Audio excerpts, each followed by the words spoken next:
Good morning and welcome to the Navy Historical Foundation's inaugural second Saturday webinar. Our event today is sponsored by Sea Fiction under the leadership of Mr. W.H. Bill White, a noted author and historian who specializes in writing great novels relating to the age of sail.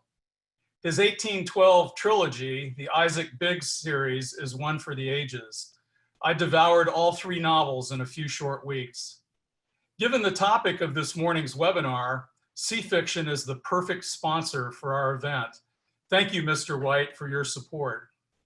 The topic of the day is to compare the leadership styles and traits of two fictional sea captains from the age of sail in the Royal Navy as told from the perspectives of Captain Jack Aubrey through the book series written by Patrick O'Brien and Captain Horatio Hornblower from the book series written by C.S. Forrester. Our panel and moderator are stellar, which you will hear from both their resumes and their insights they will share momentarily. The moderator for our panel is Dr. John Hattendorf. He has written more than 50 books on British and American maritime history.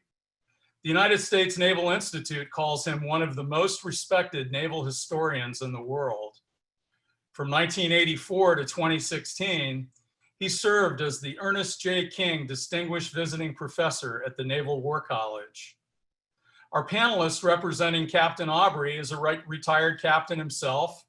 Dr. John Lehman served as the 65th Secretary of the Navy in the Reagan administration.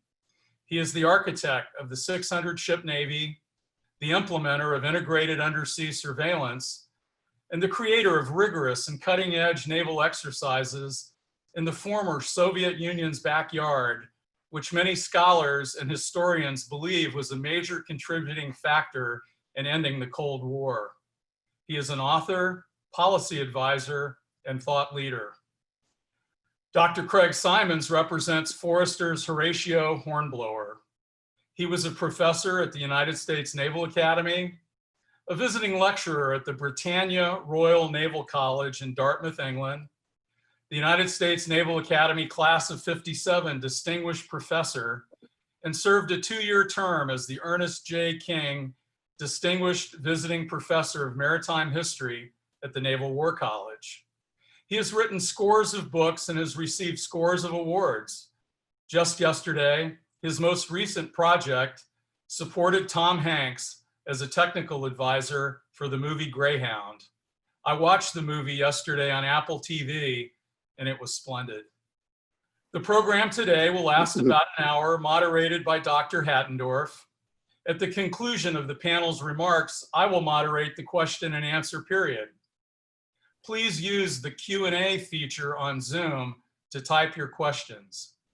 As of this minute, we have 490 participants in the room representing 33 states and 6 countries. Dr. Hattenberg, over to you. Enjoy. Thank you so much, and thank you all of you for coming, listening in today. I'd like to start off the discussion by talking about the genre of the naval novel, which is a sub-area of the sea novel. The sea novel talks about in the broader aspects of seafaring.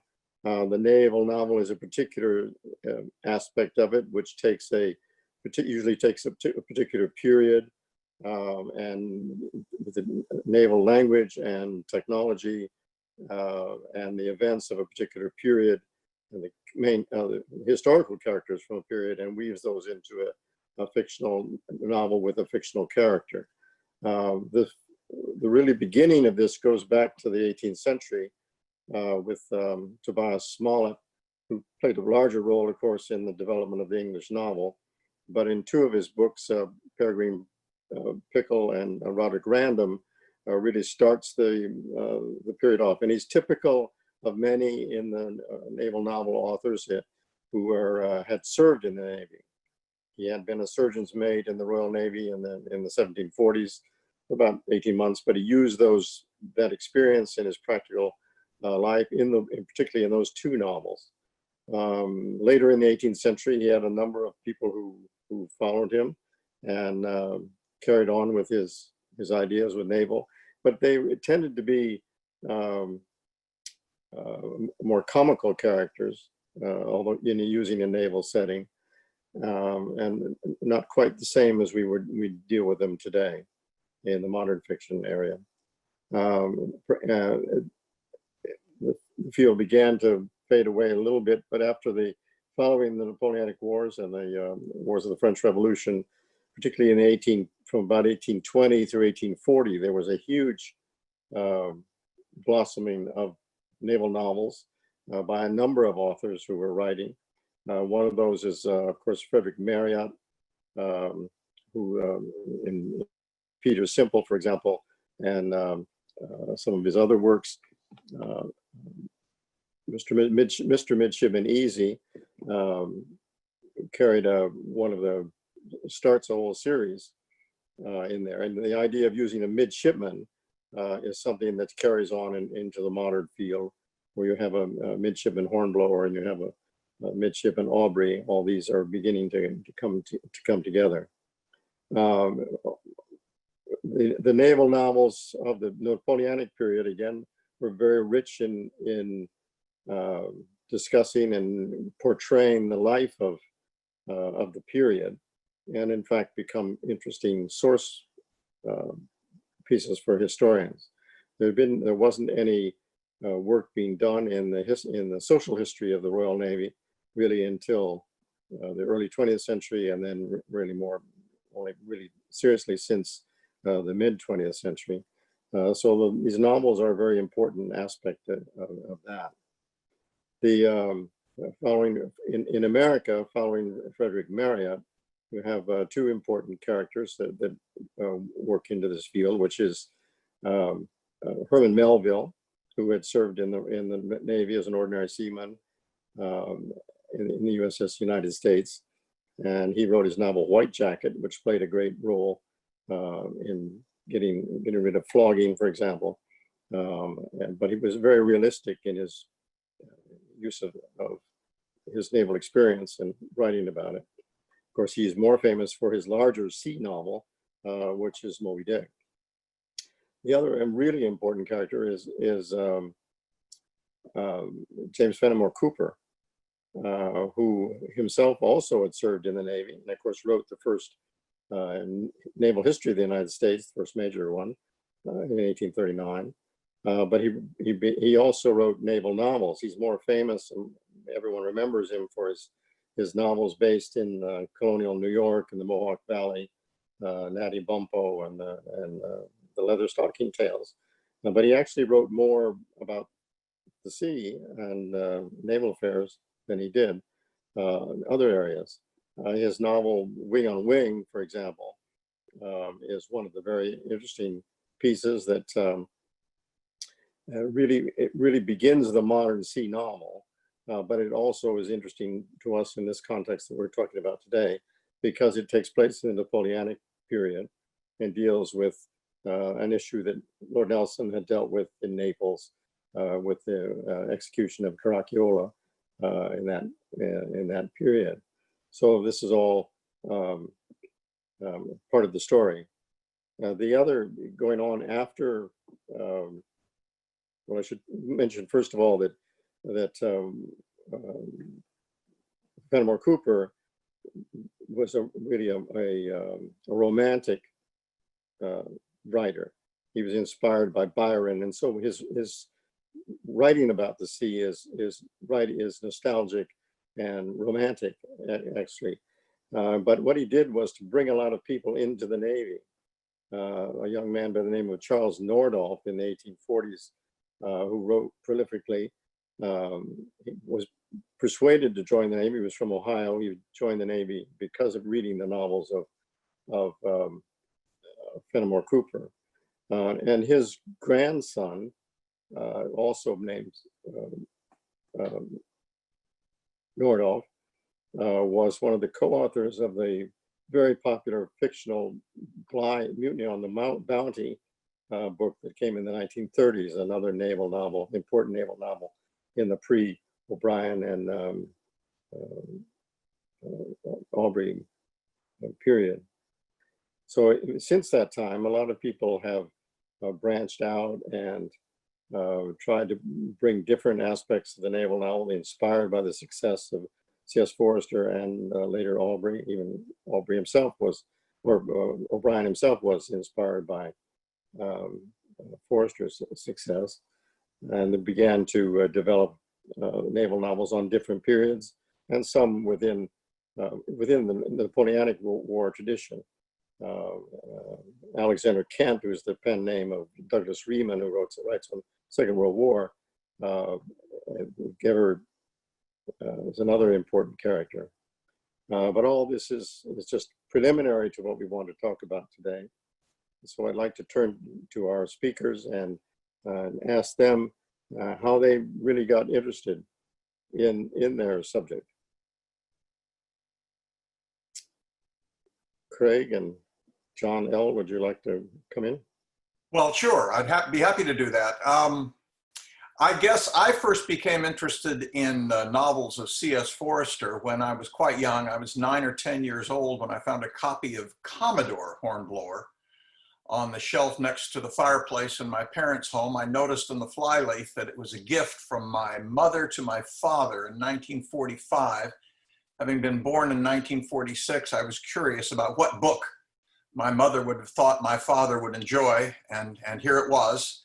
Let me talk a little bit about the character that Forester created here. That is Horatio Hornblower himself. He is a doer, conflicted, self-doubting loner. And in that respect, he's almost the opposite of Jack Aubrey, who is ebullient, confident, a man in full. So we have a dramatic contrast right away between the characters that these two great authors created. And I guess if the contest is who would you rather have a beer with, Jack Aubrey wins hands down as far as I'm concerned.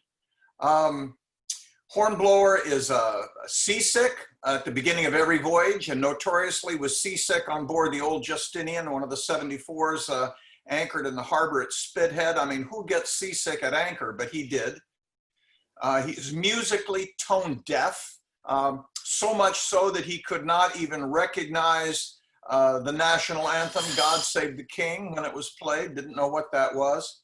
Whereas Aubrey, of course, by contrast, is a musician himself, and he and his best friend, Stephen Maturin, whose relationship forms one of the through storylines of the whole series, often play duets with one another. And again, Hornblower, nearly the opposite of that, doesn't even know what music is. Hornblower is a loner. As I mentioned, he has no real friends except William Bush, who becomes his first lieutenant, later his flag captain, when Hornblower is an admiral. And what's curious about that relationship is that Hornblower calls him Mr. Bush virtually their entire lives. There's none of the kind of warm personal relationship that you see in the Aubrey-Maturin relationship. So given all of that, Hornblower is kind of a, as I said, he's a doer and a loner. So you have to work your way into that. And one of the reasons Forester did this is he wanted to create the man alone. That's his phrase, that he did that on purpose. In other words, the life that an individual leads inside his own head as he makes decisions, the input he receives, the process by which he considers those things, the decision and its consequences and how he reacts to that. So all of that, I think, allows the reader to become part of the character so that you are standing on the quarterdeck. You are dealing with these problems. You are wrestling with those personal demons that Hornblower did. Couple of passages that I just jotted down. I picked up, obviously, some of the books and reread them for probably the 5th or 6th time, thinking about what I wanted to say in this conversation. And just these two passages, I think, suggest a lot. This is Forester now, describing Hornblower. He was not a man with a gift for happiness. Demons in his head. Aubrey, of course, is exactly the opposite of that. He has a great capacity for happiness, as is evident in almost all of the books. Here's another one. He was always guarded with himself and guarded with the world. Aubrey, of course, is an individual who pretty much let it all hang out. So right away, we have a dramatic contrast between the personality types of these two men. But what both authors got right was the world in which they lived.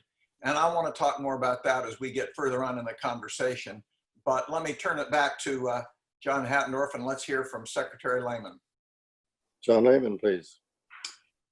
Well, I don't think that you can find a more complex and interesting personality than Patrick O'Brien. And I really didn't discover him until really he was into his fourth or fifth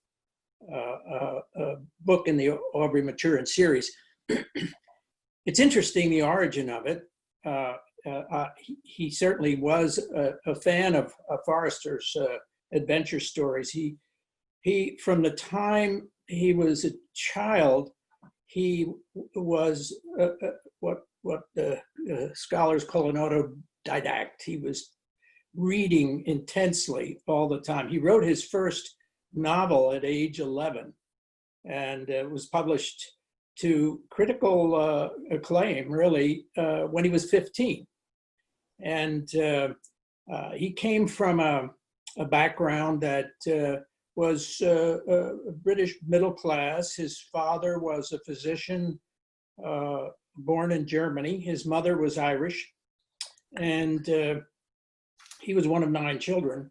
And so they did not have a lot of money, but he went to a grammar school, and he was partially a fantasist, as so many children are. They live in 2 worlds: the worlds of their dreams and fantasies, and their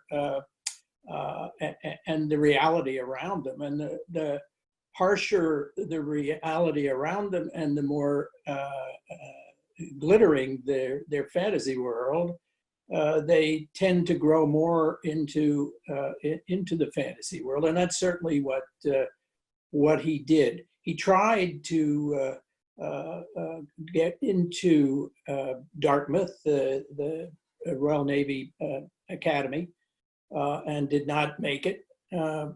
Later, he tried to join when the war started, tried to join the Royal Navy, and was not physically qualified.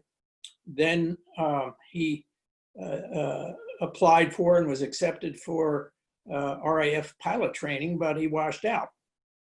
And so, and not dissimilar to Forster's background, he also tried to get into the service, and was physically disqualified.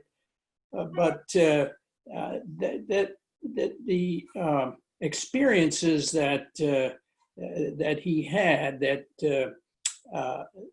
that resulted in Aubrey Maturin was really as he pursued his career, a literary career, really, writing and researching and translating. He became more and more more and more fixated on sea history and sea personalities. His first naval book was The Golden Ocean, which was really a precursor of the Aubrey Maturin series. And it was about Commodore Anson's famous trip around the world, in which he captured a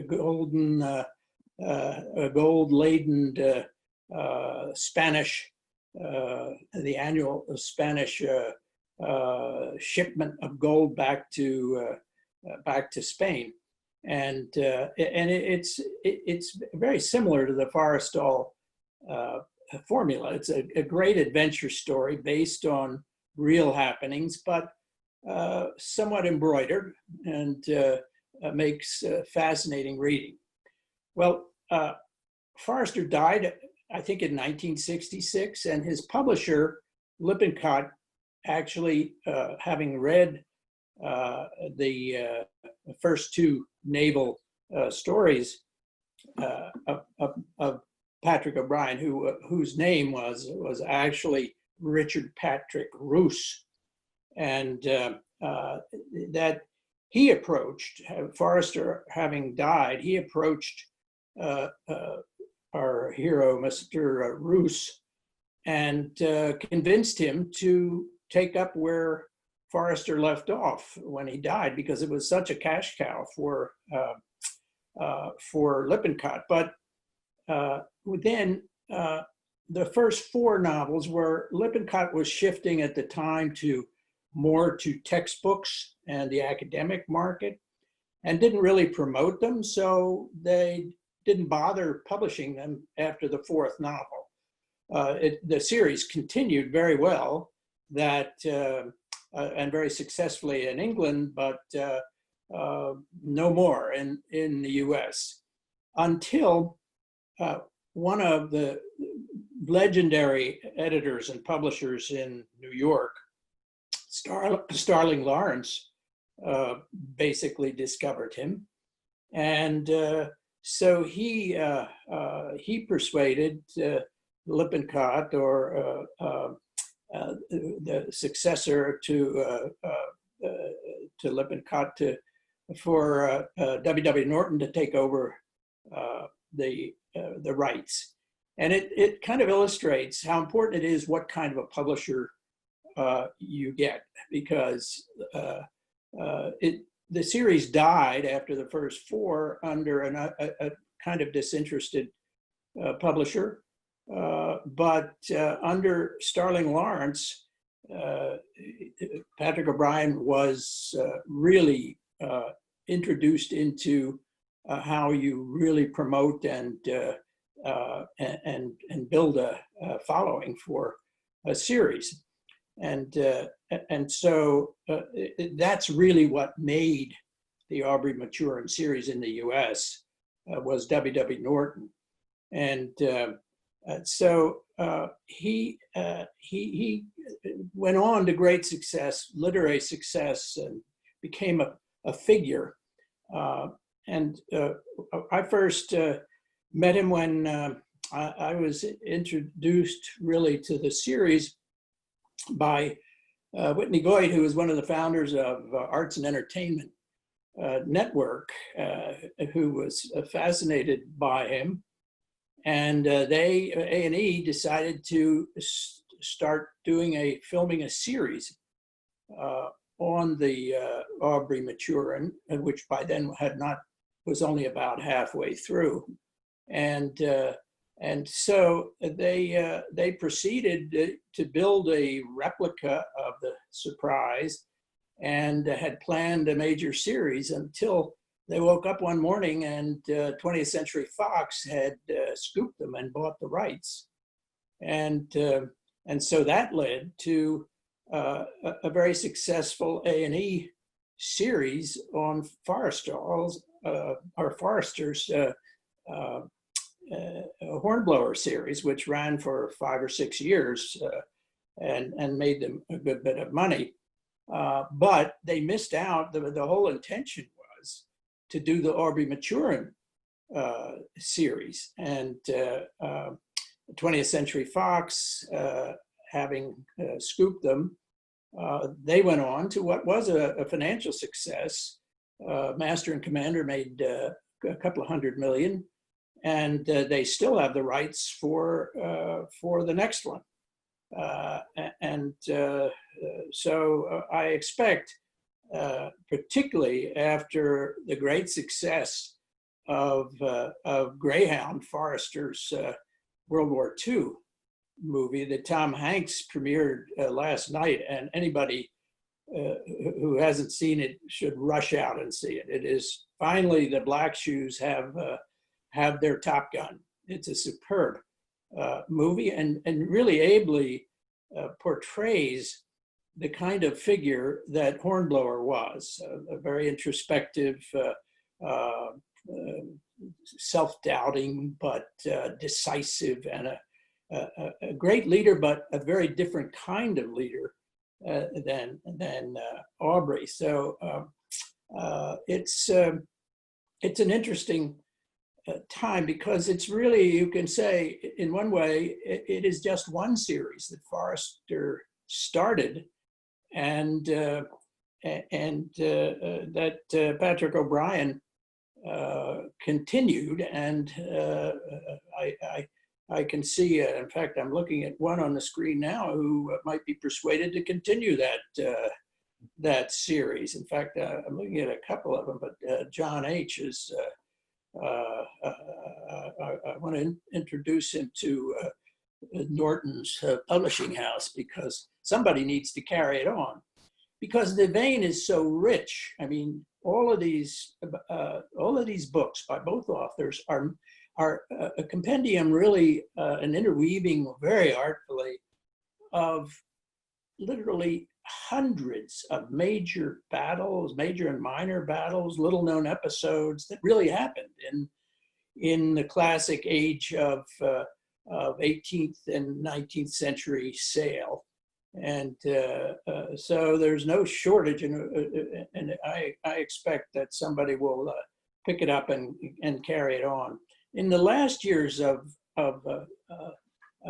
O'Brien's life, there were a couple of biographies written, and one of John H.'s partners wrote the first, which was a very good, brilliant exposition of the complexity of the man. But then, there, as always, there was a very critical one that followed that kind of portrayed Roos as someone who made up a lot of his background. Well, the reality is he's changed his name from Roos to O'Brien at the end of World War II. And I believe the real reason was he was indeed an agent for SOE, the dirty tricks part of the British wartime intelligence service, and that's why he changed his name. And I think there's a lot of circumstantial evidence that that he was, at least for one period of time during the war, in an agent in occupied France.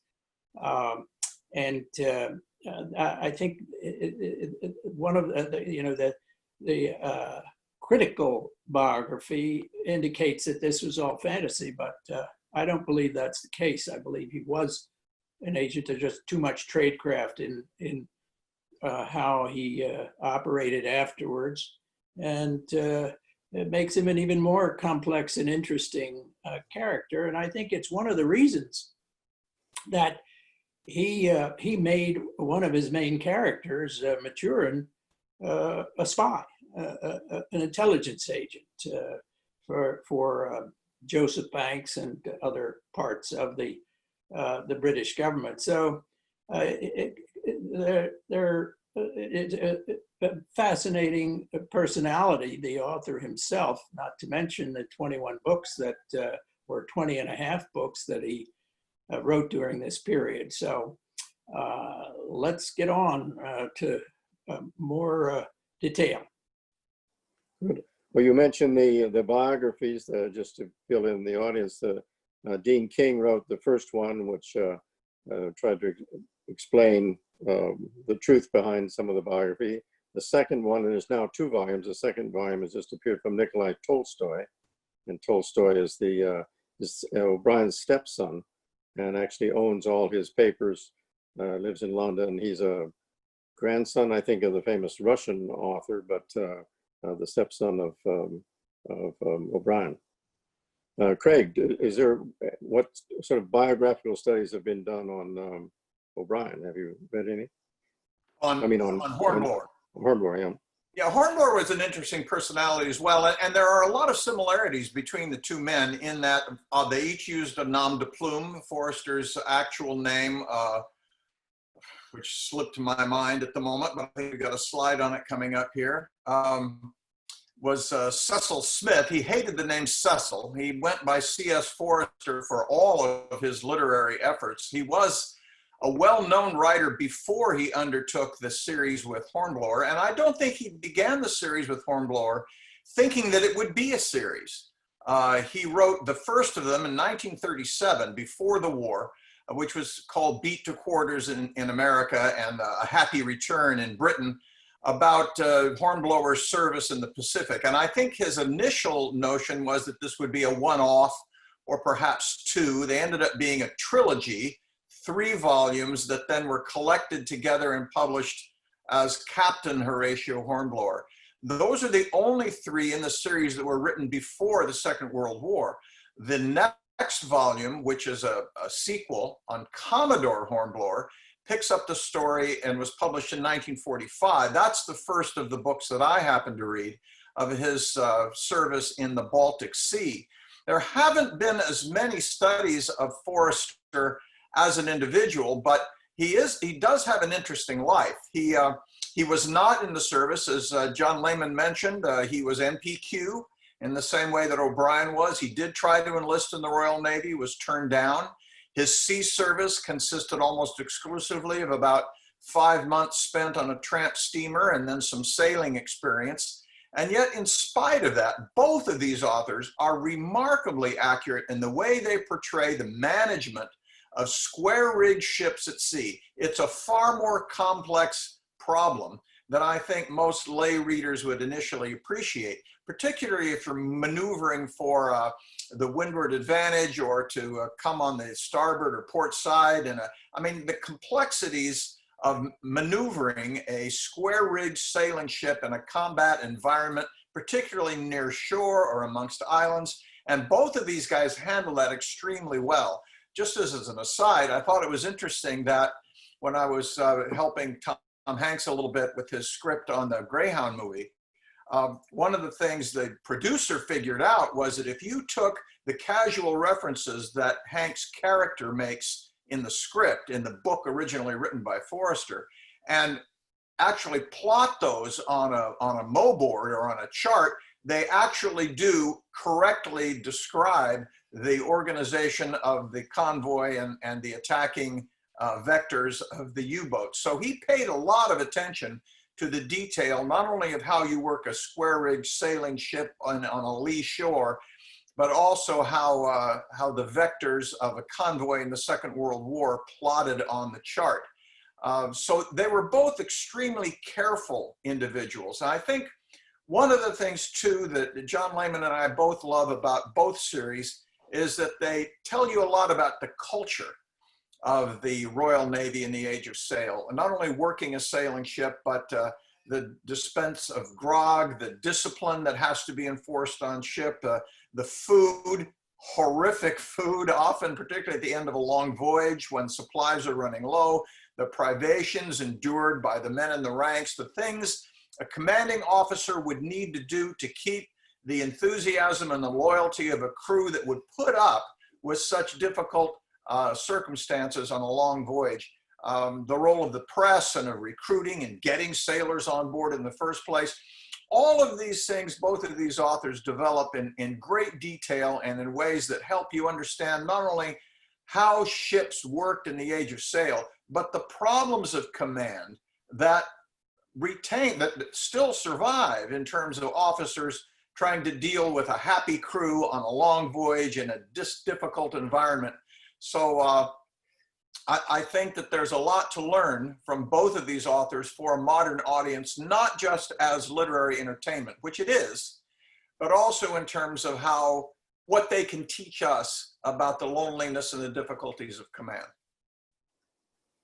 One of the interesting, I'd like to go back and have you both talk a little bit more about each of these characters as naval officers, and what do you think, particularly in their leadership styles.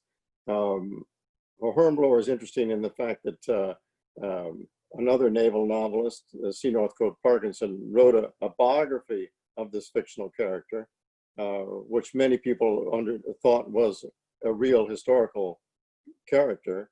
And the book opens, it came out in 1971, and I remember, I think it was the New York Times book review talked about what a great piece of historical research this is. But of course, it was all fiction. But let's, John Lehman, can you talk a little bit about what you see as from Hornblower, I mean, from O'Brien and Aubrey as a naval officer? What are his strengths and weaknesses? Well, I think that O'Brien really admired it. It appears to me to come through very frequently. He really admired most of all of the characters in this rich field of leadership in the Royal Navy in the 18th, 19th century. But Nelson was clearly his model for Aubrey, the younger Nelson particularly, and as well as Cochrane, because both were very daredevilish, very really very aggressive leaders, but not they were very careful in calculating risk and very cool under fire. His famous remark to his aide when they're standing on the quarterdeck in the Battle of Copenhagen, and when, of course, he made his famous putting the telescope to the blind eye when he was ordered to withdraw, and said, "I don't see any signal." But as they were standing there, a 24-pound cannonball went screaming between them. They were only about a foot apart, bounced across the deck, howling as they tend to do. And Nelson laughed and said, "Warm work, isn't it?" And that's he was always confident and leading from the quarterdeck, not from back in the rear echelons. And of course, that's ultimately what undid him at Trafalgar. But all of the different stories, true stories of his, how he rose through the ranks, clearly he, I think, is 90% of the model of Aubrey, but Aubrey matures actually a little more than Nelson did as he got older and more advanced in rank. And that's what the real artistry, the genius of really both of these authors, but especially I think because O'Brien was able to keep at it perhaps a bit longer to develop these characters, to take the incredible adventures of this largely 300 ship navy of the Royal Navy during that time period, the hundreds of engagements and close calls, clawing off a lee shore and so forth, and to take these actual events and spin them and weave them in what some critics called or favorable critics called a rich Turkish carpet of adventure, is really sets them both apart, but especially I think Patrick O'Brien. And he just was able to bring out, and I think a lot of it was autobiographical, at least in his fantasy world. He joked once when we had a dinner for him at the New York Yacht Club, and somebody had told a joke, said, "Oh, that's not true," and he said, the older I get, the more certain I become of things that never happened. And I think that's characteristic of great novelists, that the older they get, they do begin to lose sight of what was their early dreams that resulted in the elaboration of their writing, and what actually, in fact, happened. So it's you don't need to know which in these events that Aubrey, was the main character, but because the reality is kind of a new reality that he creates, and Maturin is the perfect foil for the intellectual, the psychologist, the kind of contrapuntal to all of Aubrey's great strengths. So anyway, that's I hope somebody takes up the characters and continue. Thank you. On one side point of that, Nicholas Tolstoy believes that Maturin is actually O'Brien, and he's the character in his own novel, but that's another side story. Craig, would you like to add anything to this discussion on leadership? Well, I think, again, I began with the story of how Forrester set out, I think, in the beginning to create this kind of cool-minded loner who was conflicted in his own mind and yet never let that show, that he was a kind of a seagoing stoic.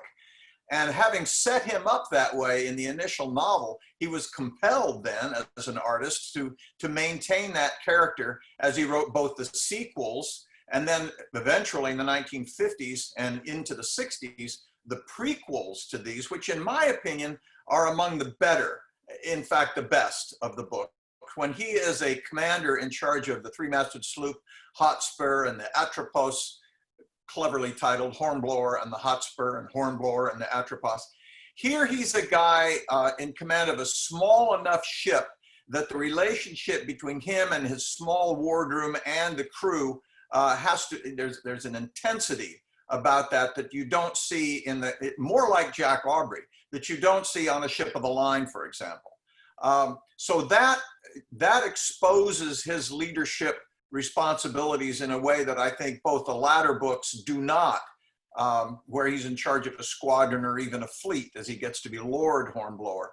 But it's when he's at that kind of what we today would say the 05 level, 04, 05, where he's making decisions in his own mind with a friend at hand, and that's William Bush, but who the relationship is extraordinarily professional. And he has to make those decisions alone. It emphasizes the loneliness of command, to use an old cliche. And I think Forrester brings that out extremely well. Good. I'd like to put to you the question a number of years ago when I was teaching a group of, leading a group of seminars here in Newport, Rhode Island about the Aubrey Maturin novels. I asked them what their relationship, what they felt was the reaction to Hornblower and to Aubrey and why they liked one another. And I was interested in the fact that at least at that time, very few women were interested in Hornblower, but many of them really loved the Aubrey series, and others, and the other public reaction at the time, which concerned me, was that many Americans felt that the O'Brien series was complete fiction, had no basis in history. This wasn't true in Britain, where everyone knew what it was, but particularly in the yachting community, which had taken up the interest in it, there was, they seemed to think there was no basis to it. It was all up in the author's mind. But what are your reactions to that? Well, John, let me comment on the idea of the gender disparity in terms of the support for one or the other of these series. I mentioned the loneliness of command as being a characteristic of the Hornblower character, but of course there are love stories built into this. And I think in a way, Forrester trapped himself, because in those first three novels that made up the Captain Horatio Hornblower series, he falls in love with Barbara Wellesley, who's the sister of the Duke of Wellington. Well, that gives us a nice political tie-in as well. But it's complicated by virtue of the fact that he is a married man. So Forrester is compelled to craft a script in which, well, that first marriage wasn't really a love match. He felt sorry for this woman who was in love with him, and she came to him at a vulnerable moment, and having, you know, he tied himself around the axle a little bit. And so that the love interest becomes not as fulsome, not as honest, not as straightforward as the affection that is evident in the O'Brien novels. The marriage, the subsequent marriage after his first wife dies of smallpox, and as one of their children does as well, is to Barbara Wellesley. And that's a match that survives, but it too is challenged by virtue of stresses not only by his official service, but also by the circumstances in which he finds himself during the famous 100 Days, when he is ashore fighting with the resistance against Napoleon Bonaparte. So it gets a little complicated there. But I think that the complication of Hornblower's romantic life is a bit bumpy and awkward as compared to the depiction of his professional life. John Lehman, would you like to comment? Yeah, I think that the whole treatment of marriage and romance is interlaced through all the novels with the rather complex marital arrangements of both of the authors. They clearly try to rationalize and integrate and accept what some of their own shortcomings into that world, the wooden world of the Age of Sail. And you know, that is in itself somewhat unique, because in those days, as we know, when a captain went off, even if it was to just the blockade of Napoleonic France, they were often gone for 3 years or so, and that puts a certain kind of stress on marriages, and particularly when the royal family, generally in Europe and especially in the UK, all had their mistresses, and it was well known and kind of quietly accepted even by the queens and the ladies, and so it was natural that that the major and minor figures would have not necessarily a girl in every port, but would have love interests outside of the UK, and that really makes a more interesting cultural stew that I think is accurately portrayed. By the way, everybody who loves the series should also love, and most of you probably have as part of it, John H's, one of his 50 books called A Sea of Words, which gives you all of the cultural richness and the terms of naval usage and everything that you need to understand what's hard to understand, because Starling Lawrence, his publisher, his editor at Norton, used to try to get him to ease up a little bit on all these complex terms and concepts, and from both Maturin and Aubrey. And his reply to Lawrence was basically, I had to work really hard to learn all this, and I want the reader to have to work a little to get the real meanings of this. So it's why most people that have, and I'm looking at 2 sets up on my shelf, read. I know some people I could mention who are well known who are now on their third reading of the series, and because every time you read it, it's you catch some complexities and nuances that it's rare in an author to be able to have that kind of fascination. So it's an amazing and historic series, and I count the series from the first Forester book to the unfinished 21st of O'Brien. Good. Well, thanks for that advert for the Sea of Words book.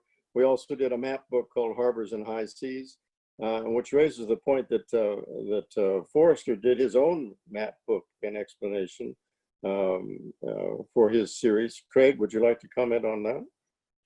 Yeah, Forester, it's short, and I think he was pressed into the duty by the publisher who thought he could take advantage of the huge audience that the character had attracted. And it's very helpful in understanding what motivated Forester to work on this book. But I think one of the differences too, and there are two aspects to this, is that Forester was a writer first and then a writer of sea fiction second.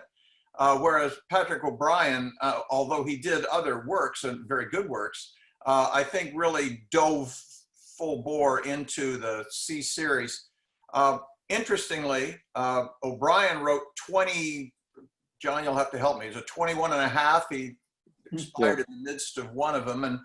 And Forester wrote 10 and a half. So really there's double the oeuvre for O'Brien in that respect. But Forester, I think, was lured away from this particular project by the money to be made in Hollywood. He was recruited to go to America, to California in particular, to Los Angeles, and become a screenwriter. And he wrote the screenplays for about a dozen movies, many of which did not make a lot of money, but a number of which did. He wrote both the book and the screenplay for The African Queen, for example. He wrote a book called The Gun about carrying during the Spanish front in the Napoleonic Wars, a gigantic gun being wrestled across the country. And I guess it was turned into a movie as well, with a stellar cast of Frank Sinatra, Sophia Loren, and I've forgotten the third. But in any case, they decided that The Gun would not make a great title for a movie, so they called it The Pride and the Passion. But as a screenwriter for those, he made a lot of money. And I think that probably was one of the things that kept him from producing as many books as Patrick O'Brien did in the series on Aubrey and Maturin. Mm-hmm. It's said that when in the idea behind Hornblower grew up right after he was working on the, Forster was working in the movies, and was actually on a Swedish passenger ship or cargo ship going back around South America, back to Europe. I think I remember seeing that, the cabin of that being preserved in the Swedish museum in Stockholm, as to the origins of O'Brien, or to the series. It's sometimes said that Hornblowers are boys' books, and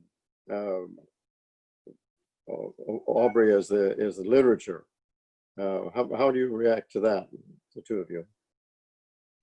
Well, I wouldn't put it quite that starkly, but it's a thought that has certainly crossed my mind every time I read. Craig, what do you? Well, that's an interesting, I was thinking about it while Secretary Lehman was talking, and I think that's probably right. I think that's a bit of an exaggeration, but of course it is. I have to credit C.S. Forester, whether he deserves credit or condemnation for the fact of drawing me into the whole world of historical fiction to begin with, and particularly into being a naval historian. I was about 9 years old, maybe 10, when I read my first Hornblower book, and then tracked down all of the others that I could find in our public library. We had a Carnegie library there in the town where I grew up, and I read every one that they had. And I was a boy. I was between 10 and 13, 14, whatever it was, and they just drew me in. So in that respect, yes, I think they are boys' books, but I've reread them a number of times since. I'm rereading them now, and I'm not a boy anymore, far from it. And I still find them absolutely fascinating, maybe on a different level. Instead of the adventure of, oh my gosh, how's he going to get out of this? What's going to happen next? I now appreciate inside his head and figuring out why he makes the decisions he does. What are the pressures on him as a decision maker that led him to those decisions? So there may be different ways of looking at it, but I can see why, in a way, you would say Hornblower could be a boys' adventure series, and Aubrey Maturin is about relationships and personalities and circumstances, a bit more than perhaps Forrester's books are. Hey, gentlemen, if you don't mind, I'm going to jump in right here. And the audience is loving what you're doing, but they have some questions. And so with that in mind, if you are out there and you do have a question, chat is not the place for it. What you're writing is phenomenal, by the way, in chat, but the questions have to come in through Q&A, so thank you for that. The first question addressed to all of you, all three of you, is, isn't it clear that O'Brien deliberately created Aubrey as the antithesis of Hornblower, as epitomized by Hornblower being tone deaf and Aubrey being intensely musical? Thoughts? Well, I think that that's true. I think clearly that he wanted to show a different set of dimensions to these personalities and the way they led and the way they led their own lives. So yes, I think that's a valid question. The answer is yes. Other thoughts or next question? No, I agree with what John says. I think that's right. So let's move on. Yes, sir. So you're an AB, an able-bodied seaman in the Royal Navy, soon to join your newly commissioned frigate. Which captain would you rather serve with and why? Well, that's a good question. I think my choice would definitely be Aubrey because he was much more of an extrovert and I think more accessible than Hornblower. Although that might have meant that my life would be shorter than it would be if I'd gone with Hornblower. I think that's true in this respect. If I were just starting out, if I were an AB and I had my choice of which, let's say, frigate I would get on, I would probably choose to go with Jack Aubrey because of his personality. But I will also say this, that after my first cruise and I got back into shore, and then I had a choice of re-signing up with Captain Hornblower or moving over to Jack Aubrey's ship, I'd stay with Captain Hornblower because it took a while for Hornblower to ingratiate himself, and that's not the right word, for him to demonstrate to his crew that he cared about them, that he would take care of them, that he would find them success, that they would share in whatever prize money there might be, although Hornblower was not all that particularly lucky with prize money. But as we see in the later books, in the midst of the cruise or toward the end of the cruise, the crew, in spite of Hornblower's efforts to be this dour, silent, brooding presence on the quarterdeck, they would cheer him and toss their hats. So I think in time, I might have decided that Hornblower was the captain I wanted, but at the outset, I would probably pick Jack Aubrey. Well, you brought this out brilliantly in leading Tom Hanks to portray Forrester's captain in The Greyhound. I mean, it just is a perfect depiction of the reality and why, if you wanted to live longer, you might go with Hornblower and Tom Hanks. So one of my former shipmates, Chris Weaver, weighs in, and he asks your thoughts on fundamentally discipline in the age of sail, keel hauling, corporal punishment. Were the novel's depictions historically accurate? Can you speak to the tendencies of both leaders in regard to administering discipline?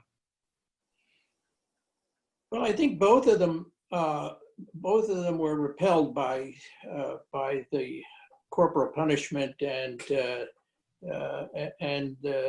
capital punishment of hanging for offenses that were not necessarily appropriate to what the offense was. And that was the period as well in the post-Napoleonic Navy, actually U.S. Navy and the Royal Navy, when flogging was finally abolished. So I think they both felt, although the reason it was there was from the beginning in the Royal Navy, these were the people they had to lead, the ABs and the wasters and so forth, they were tough. Many of them were, running from criminal lives and getting away before they were hauled to the gibbet themselves. So it took a tough guy to make a complex warship of 1,000 sailors work.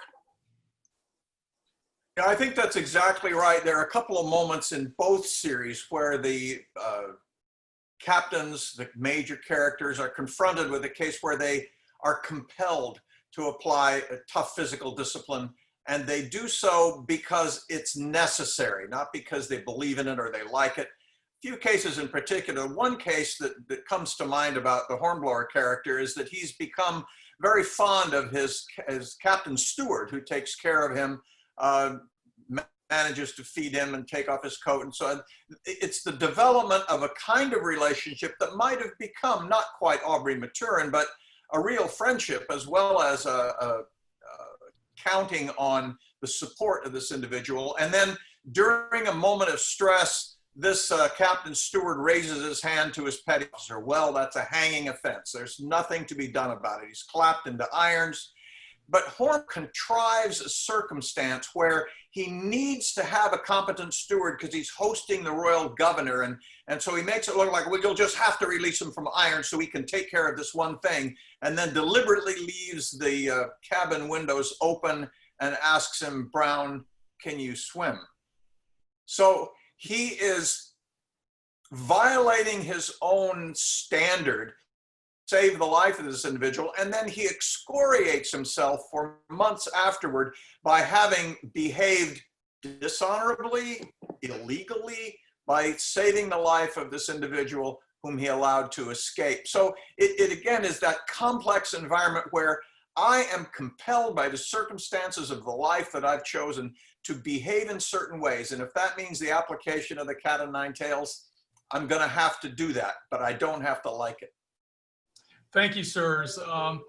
This one comes from Columbia, from one of my old mids, and submarine Lieutenant Travis Nix, and he just is curious about the loneliness of command, and he wonders if it's less relevant to officers in an age of constant connectivity with seniors, such as we have today.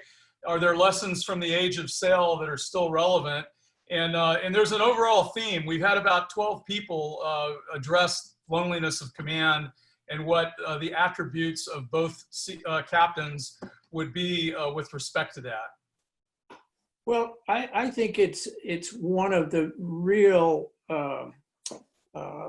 bad things about today's Navy, that the loneliness of command has almost disappeared, because there are so many layers of command that I'm sure many of you have read the long report about what happened when we lost 241 Marines and sailors in Beirut.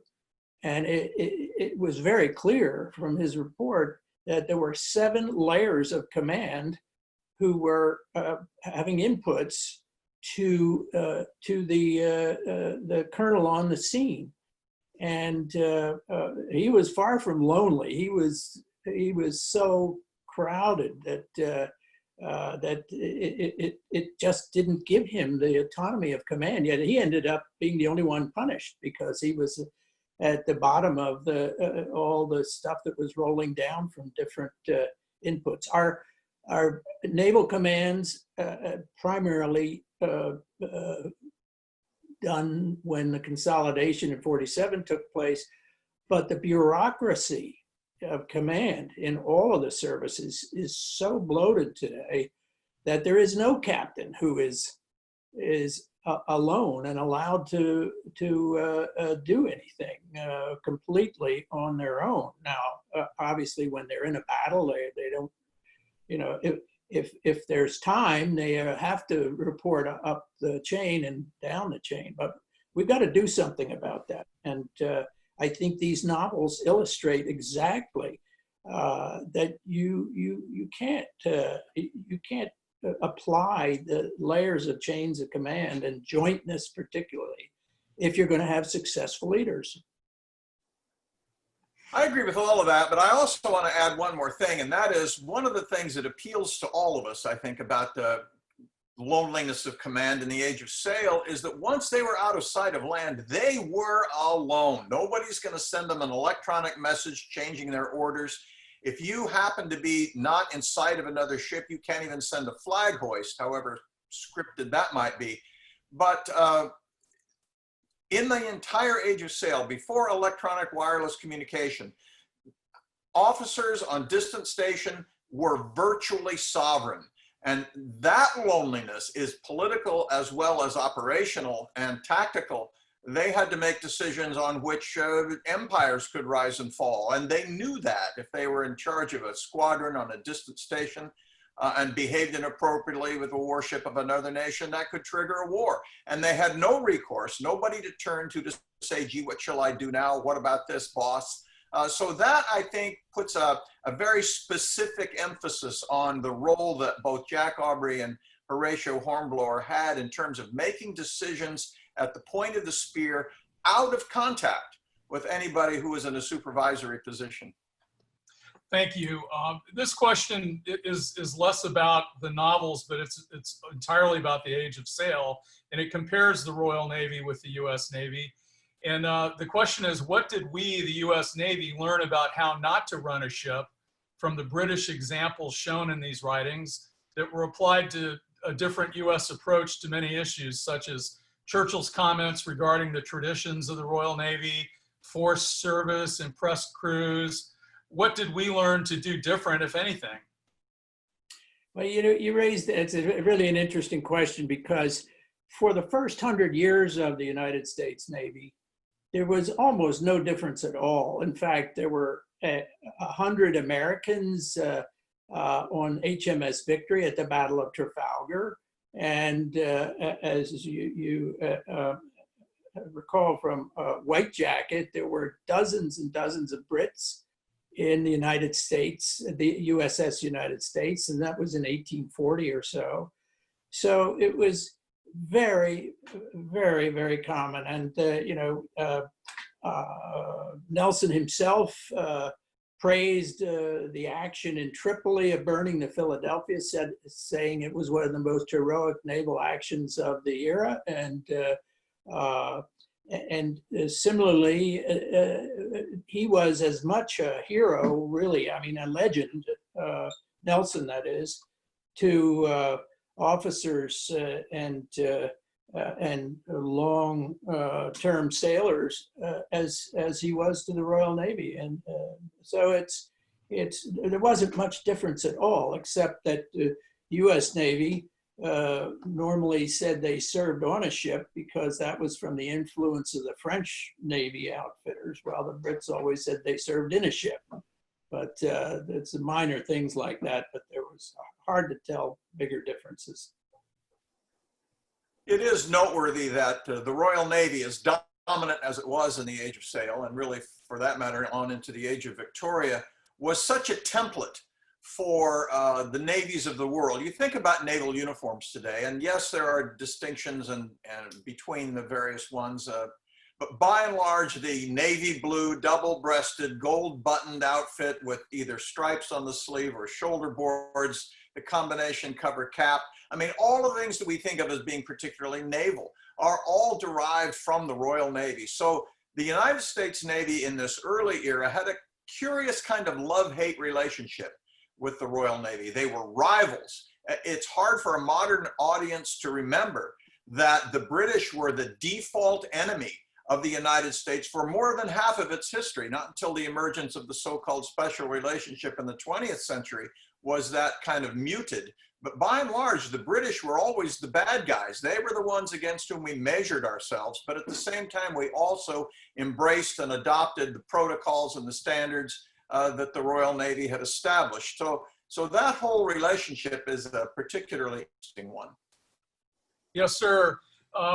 Captain Mark Liebman asks a great question. Although flawed, the Royal Navy was of the first meritocracies in which officers were promoted based on merit.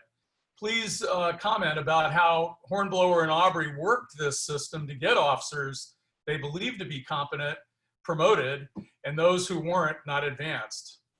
That's a really good question, because there really is a difference that runs through the two navies with regard to meritocracy. In the U.S. Navy, from its beginning, it really attracted more from the what in Wall Street is called the white shoe establishment of New England, later into the South, but that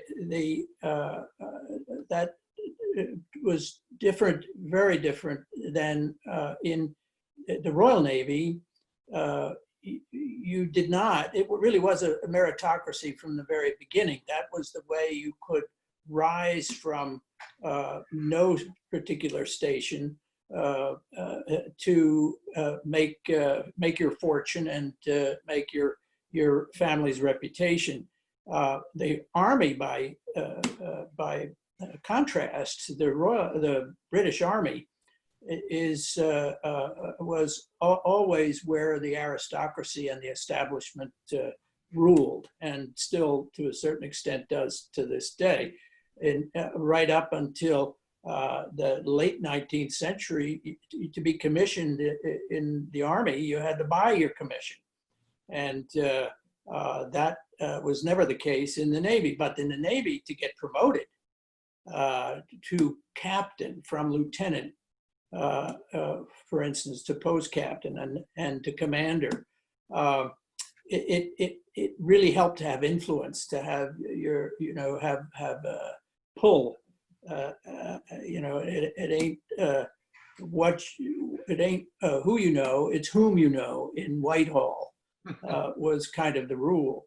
But then from then on, it was seniority, and nobody got promoted from 1 to 2 or 2 to 3, let alone to Admiral of the Fleet, until somebody died.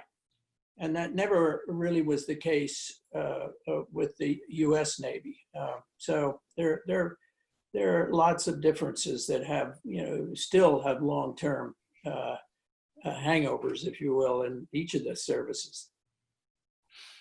Yeah, I agree with all of that. I think that particularly the most egregious examples are the ones where a 10-year-old would purchase a commission as an Army colonel, so that he would be the second son of Lord so-and-so, who was thereby guaranteed a position, and the third son would go into the church, and there'd be something else. But influence still mattered in the Royal Navy. I mean, yes, it's true that your performance would get you from lieutenant to commander, but you had to become a midshipman first.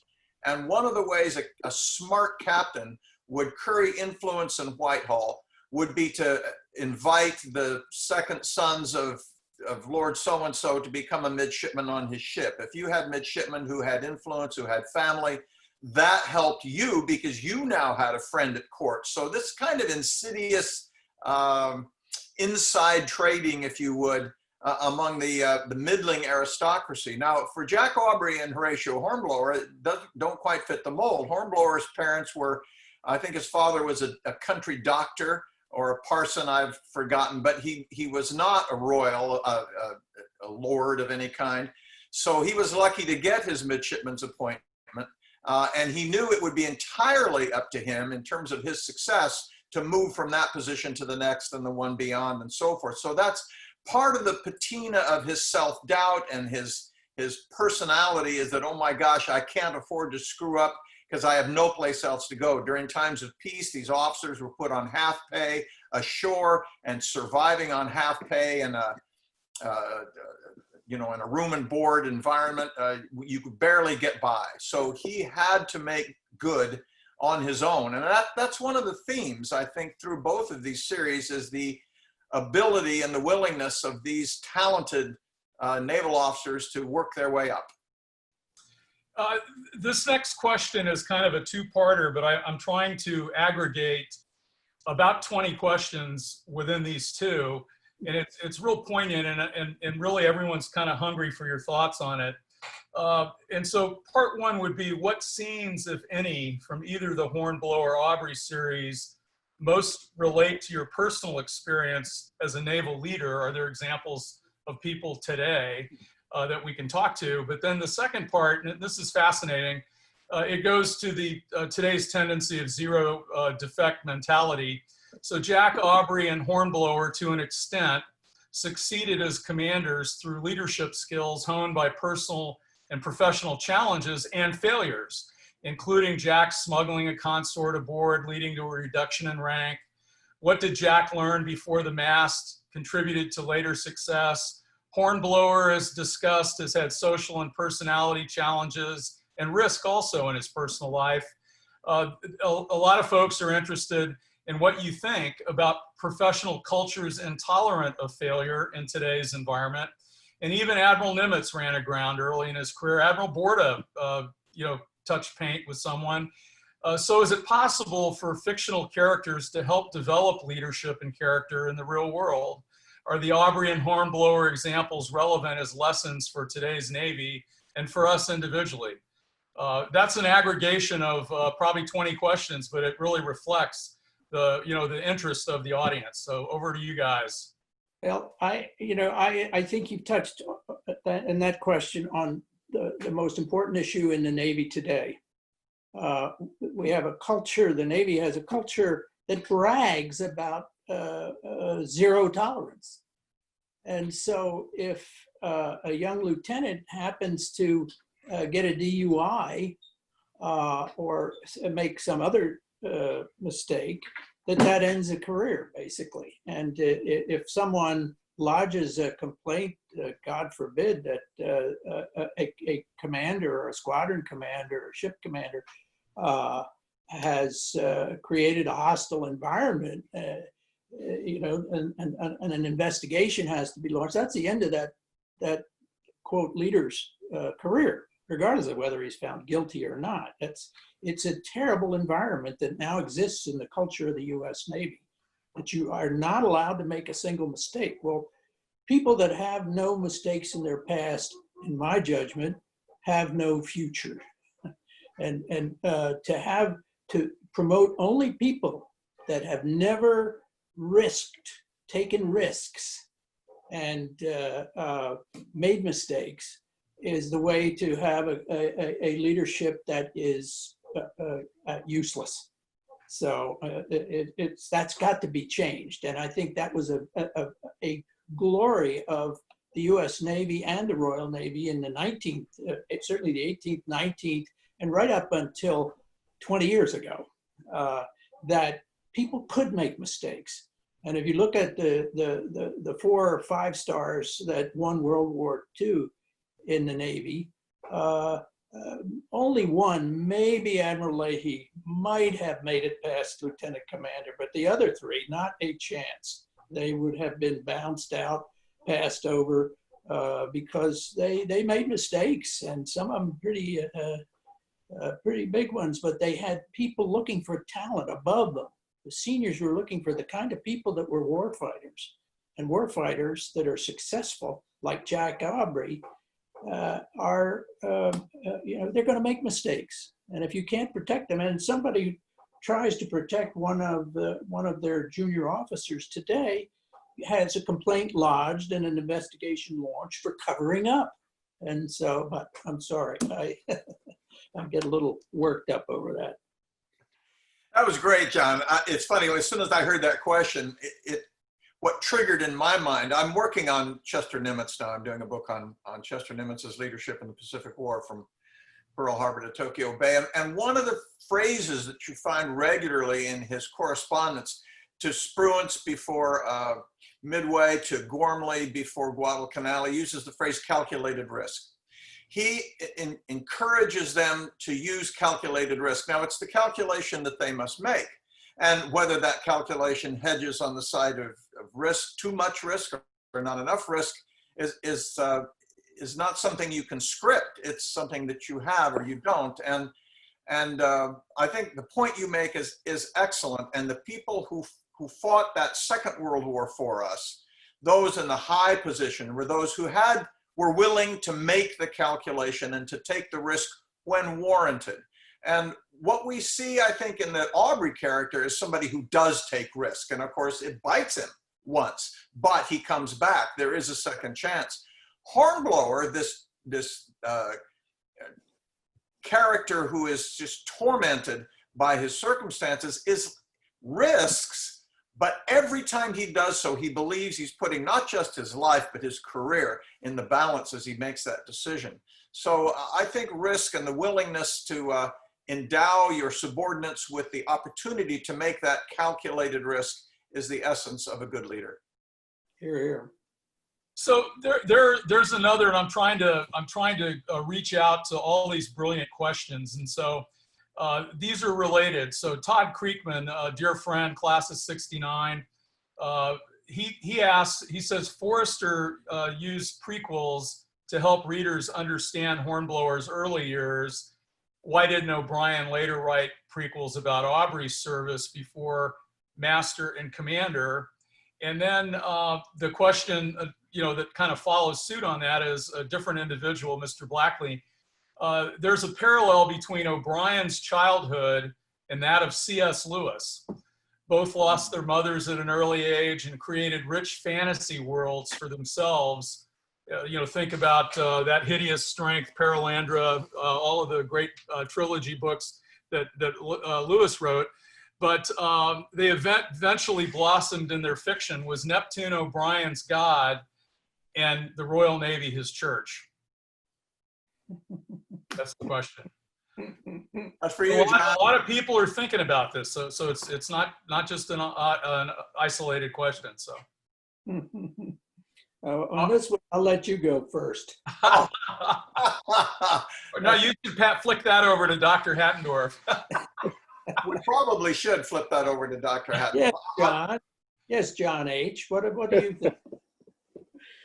Well, this has always been the charge against the U.S. Navy, was made by the Secretary of War, that it was Mahan and that the Navy was his church and this sort of thing, which is overstating the situation, I think. So. But come back to the prequel. Should there have been, what was your thought about O'Brien's lack of prequel context about the development of Aubrey, to kind of, reflect back to how he, is performing today, in today's.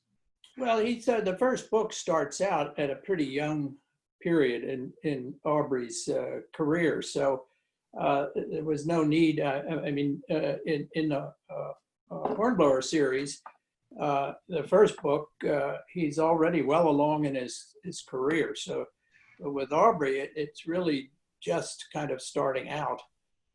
And I think it reflects the fact that O'Brien didn't have much interest in and didn't have a very exciting time himself when he was a teenager. So why go back to midshipman? I think too that one of the reasons that Forrester did go back with the prequels is he had no place else to go. As John Lehman mentions, the first book, he's a captain. Well, there's 3 books on him as a captain, then there's 1 on him as a commodore, and then he's a lord. Well, there's no place else to go from there except to go back and do midshipman, lieutenant, commander, and so on, which is what he did. And by then, his development of that character and his skill as a writer had morphed to such a point that they become really, in my opinion, the best of the whole series when he's in that middle rank position. I want to make one last point before I know we're getting close to the termination, and I wanted to make this point. I see that one of the chat comments came in from Steve Sovis. John Hattendorf, you'll remember Steve Yes, of course, Sovis. Steve. Hello, Sovis, Steve. John Hattendorf, and I were all junior officers together in the 1970s when Admiral Turner came to the War College and turned everything on its head and instituted the new curriculum. And I think I'm going to score a point here by saying, asking John Hattendorf if he remembers the name of Turner's dog. Hornblower. Absolutely. There you go. Game, set, match. Well, gentlemen, I'm gonna wrap this up, and I want to bring this to a conclusion. But before I thank you, I need to thank everyone who participated this morning. Barely anyone has left the room. They're still here. And in the rich discussion in the chats has been fascinating, and your great questions. And this clearly was an amazing event, made amazing by you, the audience. But I'd like to thank Doctors Hattendorf, Symonds, and Lehman for your great work today. And I believe the authors, Patrick O'Brien and C.S. Forrester, would be very proud. I want to give special thanks to our foundation's cohorts today, including members from the Naval History and Heritage Command, Sam Cox's great folks, the National Maritime Historical Society, Birchie Green, the United States Navy Memorial, Frank Thorpe, Navy League of the United States, my dear friend Mike Stevens, Bill Erickson, and the great folks at the Surface Navy Association, the Association of Naval Aviation, and their very special periodical, Wings of Gold, as the editor is my shipmate, call sign Face Kennedy, Tim Oliver and the Navy Submarine League, and the American Society of Naval Engineers. Special thanks again to Bill White and Sea Fiction for your sponsorship, friendship, and support. We couldn't have accomplished this without you. And finally, many thanks to our historian, Dr. Dave Winkler, for his brilliant work behind the scenes in getting this important webinar off the ground, and also to our amazing NHF staff, Sean, Gunny, and Jacqueline. Please join us on Saturday, August the 8th at 1100 Eastern Daylight Time for our next second Saturday production. And if you'd like to sponsor this next event, please reach out to me. A lot of you have asked questions about how you get in touch with Sea Fiction and how you get to see this. We're hoping in the next 2 days or so, we'll have this posted on YouTube, and we'll put a link on that on our website. But thanks again to the panelists, thanks to everyone. And you guys really made it a very special morning for so many people out here.